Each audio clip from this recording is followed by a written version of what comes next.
சில படித்து பல்கலைக்கழகத்தில் படிச்சுட்டு வரக்கூடிய பிள்ளைகள் அவங்க 5 நேரம் தொழக்கூடியவங்களா இருக்கிறாங்க, நல்ல மார்க்கம் தெரியும், குர்ஆன் ஓதக்கூடியவராங்க எல்லாம் இருக்கிறாங்க.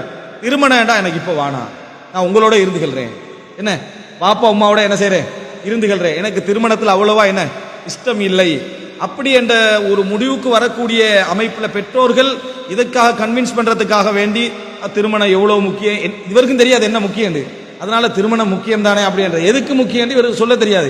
இல்லை நீங்க எப்படியாவது ஒரு திருமண வாழ்க்கை ஒன்று மிக முக்கியம், பிள்ளைக்கு என்ன செய்யறாங்க கன்வின்ஸ் பண்றாங்க. இவருக்கு ஏன் திருமணம் முடிச்சது தெரியாது, பிள்ளைக்கு அதை எப்படி பாஸ் பண்ற அறிவு இவருக்கு என்ன இல்லாமல் இருக்கக்கூடிய அமைப்புல சிறப்பா இருக்கிறோம்.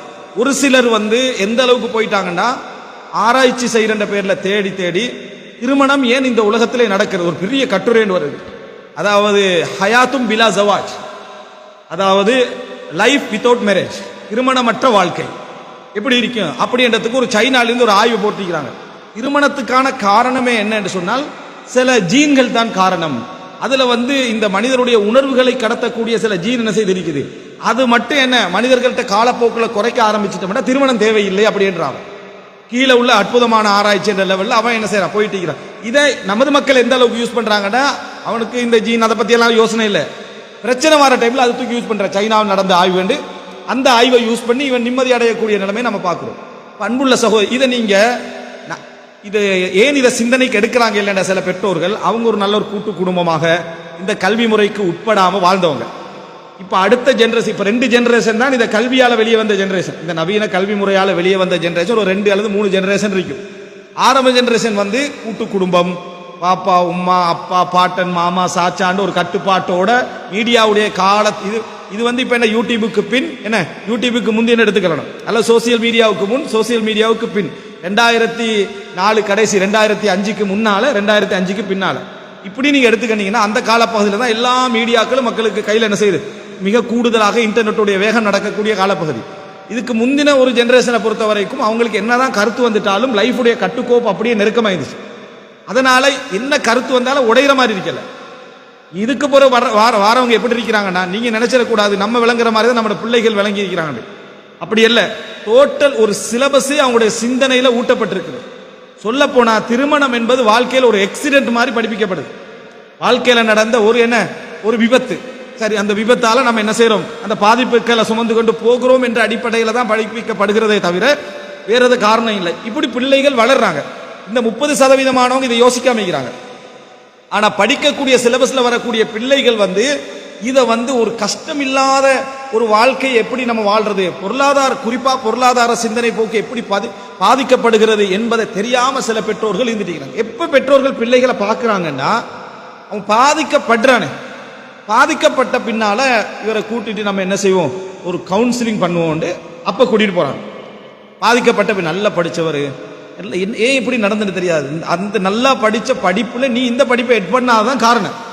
நீ அவனுக்கு ஒரு ஆன்மீகமான ஒரு படிப்பையும் சேர்த்து ஆன்மீக படிப்பை எட் பண்ணாய். எந்த அளவுக்கு எட் பண்ணான்னு சொன்னா காலையில ஒரு திக்ர், மாலையில ஒரு திக்ர், பள்ளிக்குள் நுழையும் போது எப்படி, வெளியே வரும்பொழுது எப்படி, பாத்ரூமுக்குள்ள போகும்பொழுது எப்படி திக்ர் ஓதுதல், வெளியே வரும்போது எப்படி ஓதுதல், அடுத்த சுன்னத் தொழுகைகள், இதெல்லாம் மார்க்கத்தில் உள்ளதுதான்.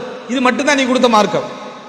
ஆனா வாழ்க்கை பத்தியான எந்த விளக்கமும் கொடுக்காததுனால அவன் லைஃப்ல சாதாரண சுமைகள், அந்த பெற்றோர்கள் சுமந்த சுமைகள்ல ஒரு 100ல் 1 கூட இவனால் என்ன செய்ய முடியவில்லை, சுமக்க முடியாத ஒரு நிலைமையில நீங்க என்ன அவர்களை பார்க்கலாம்.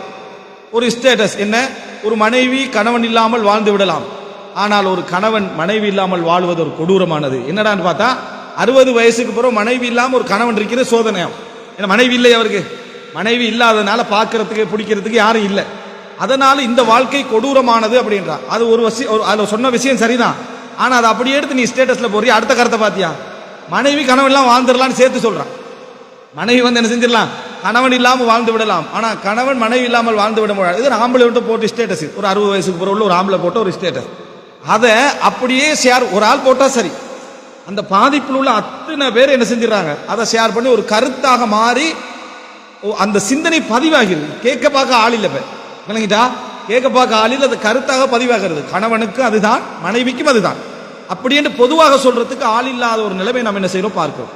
அதுபோல அதாவது இந்த பிரச்சனைகள் மிக விரிவாக பேசப்பட வேண்டும். நாம் இங்க பேசுறது ஒரு முன்னுரை மாதிரி தான் பேசலாம் இது. ஆனா விரிவாக இந்த குடும்பம் சம்பந்தமான விஷயங்கள் பேசப்பட வேண்டும் என்கின்ற அளவில் இது ஆகிவிட்டது. பல அரபு நாடுகளில் இதற்கெனவே டிபார்ட்மெண்ட்டுகள்லாம் உருவாகி என்ன, அதாவது சிறந்த குடும்ப வாழ்க்கைக்கான சப்ஜெக்ட்னு தீர்வுகள்லாம் உருவாகிட்டு அந்த தீர்வு அங்கேயும் தான் எடுத்துக்கிறான். எங்கிருந்து அவன் சொல்லக்கூடிய பிரச்சனை ஏற்படுத்தின தீர்வையை எடுத்து வச்சு தீர்வு கொடுக்கக்கூடிய நிலைமை பார்க்கிறோம். இந்த அளவுக்கான ஒரு விரிவான ஒரு சிக்கலான ஒரு இடத்தை நோக்கி போய் கண்டிக்கிறான். எந்த பிரச்சனை வந்தாலும், ஒரு சின்ன சிக்கல் கணவன் மனைவிக்கு இடையில வந்தாலும் தீர்க்கிறதுக்கு ஒரு ஆள் வேணும். என்ன கணவனுக்கு மனைவிக்கு இடையில என்ன பெரிய பிரச்சனை அப்படின்றாங்க.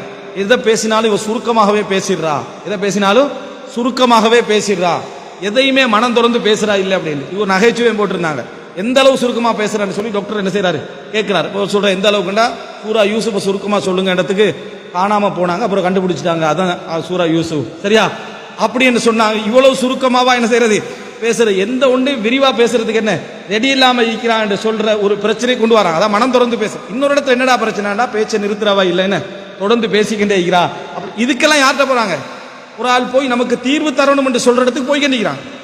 அப்படி என்றா குடும்ப வாழ்க்கையுடைய இதுல 70% பொறுமை தான். யார்கிட்டையும் அதுக்கு தீர்வு இல்லை. ஒரு ஆள்கிட்ட பிரச்சனையை சொல்றது, அவரால் என்ன தீர்வு சொல்லணும், அவருடைய வாழ்க்கையில அதான் பிரச்சனை. அவர்கிட்டே போய் பிரச்சனையை கேட்கறது. ஒரு அவர் என்ன சொல்லுவாரு, நீங்க கொஞ்சம் பொறுமையாக பாருங்க, அவரால் அதானே சொல்லலாம், நீங்க கொஞ்சம் பொறுமையா இருக்க பாருங்க, அவங்களுக்கு கொஞ்சம் விட்டு கொடுக்க சொல்லுங்க அப்படி என்று இவருக்கு போதாது. திருப்பி அடுத்தொருத்தர் வருவார், அவர்கிட்டையும் சேம் பிரச்சனையை சொல்றது. ஒரு 10 நாள்ல பார்த்தா இவர்கிட்ட குடும்ப பிரச்சனை ஊர் ஃபுல்லா தெரியும். காரணம் இவர் தீர்வு கேட்டு போறது, அவரே தீர்வு கேட்டு போற நிலைமையில தான் அவர் இருக்கிறார். யாரு எவர்கிட்ட சொல்லப்படுதோ அவருக்கு அதே தான். அப்போ ஒரு 70% பிரச்சனைகள் தானா தீர்க்க முடிஞ்ச பிரச்சனைகள் கூட சுமையாக நினைக்கப்படுறதுக்கு காரணம் குடும்ப வாழ்க்கையை பத்தி யாரோ ஒருத்தன் சொல்லிட்டான். சந்திர ஒளியிலும் பூத்தூவிய பாதையிலும் நடக்கின்ற ஒரு வாழ்க்கை முறைதான் என்ன குடும்ப வாழ்க்கை யாரோ ஒருத்தன் சொல்லிட்டான். அல்லது அவர்கிட்ட சக்சஸ்ஃபுல் ஃபேமிலி லைஃப் ஒருத்தன் எழுதிக்கிறான், வெற்றியான ஒரு குடும்ப வாழ்க்கை யாரோ ஒருத்தன் எழுதிக்கிறான். இவன் வெற்றி அடையலன்னு யோசிக்கிறான். யார்கிட்ட வெற்றியான குடும்ப வாழ்க்கை என்று இருக்குது? வெற்றியான குடும்ப வாழ்க்கை என்றா இருக்குதான். ஆனா அந்த வெற்றியான குடும்ப வாழ்க்கை அர்த்தம் என்ன? சண்டை இல்லாததா, பிரச்சனை இல்லாததா, ஆலோசனைகள் இல்லாததா? அப்படி இல்லை, இவன் அப்படிதான் காட்டி வச்சுக்கிறான். அப்படி காட்டி வைத்திருப்பதனால இவன் அதாவது நல்ல ஒரு சக்சஸ்ஃபுல்லான என்ன ஃபேமிலி லைஃப் என்று சொல்லி எப்படி இந்த ஒரு பெரிய ஒரு அம்பானி மாதிரி ஒரு பணக்காரன், அம்பானி எப்படி பணக்காரனாயினார் இவன் அதுக்கு பின் கிளப்புறான். இவன் என்ன இவனும் படிச்சு அதை மாதிரி நானும் வரேன்னு நினைக்கிறான். நடக்குமா இது? அடிப்படை அறிவில்லாத இடத்துக்கு கொண்டு போறானா இல்லை? என்ன அந்த புக்கு போட்டவன் நல்ல பணக்காரன் ஆயிடுறான். அந்த புக்கை போடுறான் தானே, அம்பானி வழியில் உனது பாதை அப்படி என்று சொல்லி ஒருத்தன் புக்கு போட்டிருப்பான்னு வைங்களே, அவன் பணக்காரன் ஆயிடுறான். இதை கூட விளங்காத அமைப்புல குடும்ப வாழ்க்கையை கொண்டு போய் கையில கொடுத்திக்கிறான். கையில கொடுத்த உடனேயே இதே பார்வையில இந்த குடும்ப வாழ்க்கையை பார்க்கறதுனால இன்னும் கொஞ்ச நாள், இன்னொரு 10-15 வருடங்கள் 10 வருடங்கள் கூட என்னையை பொறுத்த வரைக்கும் அதிகம். இங்க பாருங்க, பிரச்சனைகள் என்பது ஒரு கடும் வேகமாக வளர்ந்து கொண்டே போகும். எந்த அளவுக்கு வளர்ந்து போகும், தீர்வுகள் இல்லை என்று சொல்லக்கூடிய அளவுக்கு பிரச்சனை. காரணம் பிரச்சனை அதிகம் என்பதல்ல, எதெல்லாம் பிரச்சனைகள் இல்லையோ அவைகள்லாம் பிரச்சனை லிஸ்ட்ல கொண்டு போய் சேர்த்துட்டாங்க. சேர்த்ததனால குடும்ப வாழ்க்கையில யார் யாரோ சொன்ன இந்த மாதிரியான வெற்றி மிக்க குடும்ப வாழ்க்கை, அமைதியான குடும்ப வாழ்க்கையை நோக்கி, மகிழ்ச்சிகரமான குடும்ப வாழ்க்கையை நோக்கி அப்படின்னு போயிட்டான். மகிழ்ச்சிகரமான குடும்ப வாழ்க்கையை நோக்கி போய் இப்படி சொன்னா பரவாயில்ல, சந்தோஷமும் இருக்கும், கவலையும் இருக்கும், துன்பமும் இருக்கும், இன்பமும் இருக்கும் சொன்னா பரவாயில்ல, அது மகிழ்ச்சிகரமான குடும்ப வாழ்க்கை தான். அப்படி சொல்றதில்லை இவன். நீங்க எந்த இமாம் அஹ்மது பின் ஹம்பலுக்கும் அவரோட மனைவி அவன் சொல்றதுக்கு முஹம்மது பின் ஹம்பல் வாழ்க்கையிலேருந்து உதாரணத்தை கொண்டு வந்து கொடுக்குறான். அதாவது அவன் தான் பாடத்தை போட்டிக்கிறான், ஒரு வெஸ்டர்ன் வேல்ட பாடத்தை போட்டிக்கிறான். ஆதாரம் எல்லாம் குர்ஆனை எடுத்து கொடுக்குறது. அப்படி பாத்துங்க எப்படின்னு சொன்னா, அஹ்மது பின் ஹம்பல்ட மனைவியும் அஹ்மது பின் ஹம்பலுக்கு பிரச்சனையே வந்ததில்லை. என்ன பிரச்சனை வந்ததில்லை என்று பார்த்தா 20 வருட காலமாக இருவருக்கு மத்தியிலும் என்ன எந்த பிரச்சனையும் வந்ததில்லைன்னு ஒரு தகவல் ஒருத்தர் சொல்றாரு. கேட்டுட்டு சுபஹானல்லான்றான். உண்டில் அஹ்மது பின் ஹம்பல் ஊர்ல இருந்திக்க கூடாது. அப்படி ஒரு சம்பவம் இருக்கேன்டா, இமாம் அஹ்மது பின் ஹம்பல் ஊர்ல இல்லை, அல்லது மனைவி ஊர்ல இல்லை, ரெண்டில் ஒன்று தான் என்ன செய்யணும், இதுல நடந்திருக்கணும். ரசூல் ஸல்லல்லாஹு அலைஹி வஸல்லமோட வாழ்க்கையில பிரச்சனை சஹீஹுல் புகாரியில, முஸ்லிம்ல, திர்மிதியில, நஸையில, இப்னு மாஜா, அபூ தாவூத் போன்ற கிரந்தங்கள்ல பக்கம் பக்கமா எழுதிக்கிறாங்க. அவருக்கு கிடைக்காத வாழ்க்கை அஹ்மது பின் ஹம்பலுக்கு எப்படி கிடைக்குமென்னு யோசிச்சோமா? ஏன்னா இந்த கற்பனையில் இருக்கிற நம்ம இது பூத்துவர கற்பனையில் இருக்கிறதுனால இதை எடுத்துக்கிறது. என் கணவன் அன்பு செலுத்துகிறார்கள் இல்லை அப்படி என்றார். அப்போ கணவன் அன்பு செலுத்துறார்கள் மனைவிட்ட கேட்டு பார்த்தா என்ன காரணம் அன்பு செலுத்துறாரு இல்லை, எங்க உழைக்கிறார், உங்க குடும்பத்துக்காக உழைக்கிறார், அதுல எந்த மாற்று கருத்தும் இல்லை. அப்போ லீவுக்கெல்லாம் எங்க போறார், லீவுலையும் வீட்டுல தான் இருக்கிறார், எந்த மாற்று கருத்து இல்லை. அப்படி அப்ப என்னதான் பிரச்சனை உங்களுக்காக என்ன கேட்டா இவன் காட்டி வச்சுக்கிறான். அதாவது வேறொரு உலகத்துல என்ன காட்டி வச்சுக்கிறான்னா, எல்லாத்தையும் விட்டுட்டு அறவர் பேசிக்கிட்டு இருக்கணும் அப்படின்னு காட்டி வச்சுக்கிறான். அறவர் பேசி எனக்காக நேரம் ஒதுக்கிறார் இல்லை, மனைவி கணவனுக்காக நேரம் ஒதுக்கிறது உண்மை அவனோட வாழ்க்கையில. கணவன் மனைவிக்காக நேரம் ஒதுக்குறதுக்காக உண்மை, உம்மா வாப்பாக்கு ஒதுக்காத அளவுக்கு, தண்ட பிள்ளைகளுக்கு ஒதுக்காத அளவுக்கு, தண்ட மற்றவர்களுக்கு ஒதுக்காத அளவுக்கு நல்ல ஒரு கணவனும், எல்லாரையும் நான் சொல்ல குறையுள்ளவங்க இருக்கிறாங்க. ஆனா பெரும்பாலும் கணவன் மனைவிக்கு நேரம் ஒதுக்கிறது தான், மனைவி கணவனுக்கு நேரம் ஒதுக்கிறது தான். ஆனாலும் இவன் சொன்னதனால அந்த நேரமெல்லாம் அதுக்குள்ள வருவதில்லை, அந்த நேரமெல்லாம் அதுக்குள்ள வருவதில்லை. இந்த மாதிரியான ஒரு சிச்சுவேஷனால எப்படி ஆகிட்டு அப்படின்னு சொன்னா, உதாரணங்களுக்கு கெட்ட உதாரணங்களுக்கு காட்டுறதுனால இவன் நேரம் ஒதுக்காத மாதிரியான ஒரு மைண்ட் செட்டுக்கு உருவாக்கிட்டான். நல்ல குடும்பம் நம்ம பார்க்குற சக்சஸ்ஃபுல்னு சொல்ற அந்த குடும்ப லிஸ்ட்டுக்குள்ள இருக்கிறவங்க கவுன்சிலிங்ல போய் உட்கார்ந்துருக்கிறாங்க. என்ன இந்த டீம் வர வேண்டிய அவசியமே இல்லையே என்று பார்த்தா யாரோத்தம் சொல்லிக்கிறான் நேரம் ஒதுக்குறது இல்லைன்னு. இப்ப நேரம் ஒதுக்குறதுக்கு அவர் ஐடியா கொடுத்துட்டார். அவரோட வாழ்க்கையில அந்த பிரச்சனை கன்ஃபார்மா இருக்க மாட்டேன், அறிவா நமக்கு இல்லை, சரியா? அவர்கிட்ட போய் உட்கார்ந்துட்டு ஆலோசனை கேட்டுட்டீங்கன்னா அவர் சக்சஸ்ஃபுல்லா இன்னொரு 10 வருஷத்துல அவர் வைஃபை டைவோர்ஸ் பண்ணது கதை வருது. யாரு கவுன்சிலிங் பண்ணவர் வைஃபை டைவோர்ஸ் பண்ண கதை வருது. அப்ப என்னது? அப்ப இந்த மாதிரியான தவறான நம்பிக்கைகள், தவறான தேவைகளை உண்டாக்கி விட்டு இந்த சிந்தனை போக்கு உள்நுழைஞ்சிருப்பதை பார்க்கிறோம்.